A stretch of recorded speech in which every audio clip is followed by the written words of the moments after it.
It is February 21st here in New England, and normally we would be about a week into the maple tapping season. We've had unseasonably cold temperatures, so therefore we've not started yet, and it looks like we're probably not going to start for one more week.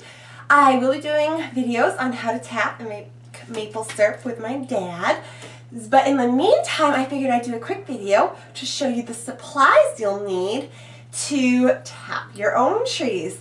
So, just a brief rundown of the supplies that if you want to join along and tap some trees this year, you have probably about a week to gather these supplies. So the first thing that you need are maple taps or spiles. Now my dad, and I have some of those, will traditionally use the 7/16 inch, and these are your traditional maple tap. However, I've purchased some of these tree savers or health spiles as they're called, and these are 5/16 of an inch. And as you can see, there is quite a difference in what is going to go in the tree. So I'm going to use the 5/16, he's going to use the 7/16, and it's going to be interesting. So you need your tap, and of course you're going to need your drill bit to go with whichever size tap you end up getting. And if you're using the 5/16 tap, then you want to put a piece of tape on your drill bit about 1 inch, because that's how far deep, and we'll get more into that next week when we actually get out to tap. But I have already taped my drill bit, and my dad, he does the 7/16, so his drill bit is taped at about 1 3/4 inches, 1 3/4 inches of the way back. So you need a drill bit. And then if you're using the old-fashioned taps with the hook, then with these you'll need a maple lid, and this has the little wire thing that goes through the tap like so. Okay. And then you need a metal bucket, and the 7/16 come with little hooks so that you can hook your bucket. And there you go, that's ready to go onto a tree. So that's the way my dad's doing it. I have a few trees I'm going to do this way as well, but with the 5/16 tap, you're going to want to get 5/16 plastic tubing, and we will cut this to size, which ends up being about 24 inches in length.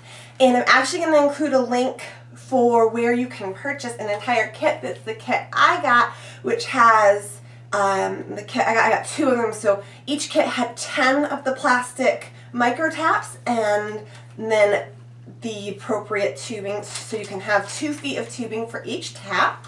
And this will just go right in, and instead of going into a bucket, well, you can do it into a bucket.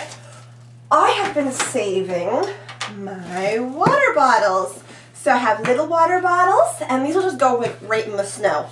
And then I got one of these the other day, a 5-gallon, and they don't have the lids on them anymore, but I'm just going to put a piece of tin foil and put the tubing in it, and this is going to be near my tree that I can do 2 taps on. With my water bottles, I've drilled in the top of each lid so that I could put the tubing in. Okay, so we have our bottles, our tubing. Of course, you're going to need a drill. This is my husband's, and it is a corded drill. My dad has the cordless. We'll be using the cordless, and on my wish list I have a cordless drill. I do not have one yet, but I will be getting my hands on one because it's going to make this job so much easier. If you only have a corded drill, you'll just want to make sure you have an extension cord. Although if you're going out in the woods, you probably going to want to borrow somebody's cordless drill. So you need a drill, and then you need a hammer or a rubber mallet. And my dad uses a rubber mallet. I'll be using that. I thought I had a rubber mallet, but I couldn't find it for this video, so no sense in going and buying one because I'll just be borrowing my dad's. So a hammer works as well.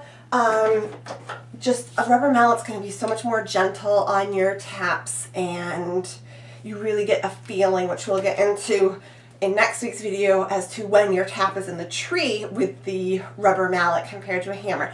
But a hammer works just as well. So that is the basics you need for tapping the trees to get the sap out.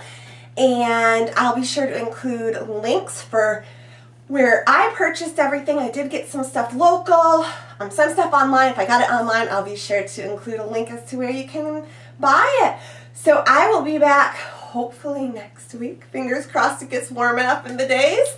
And let's get some trees tapped.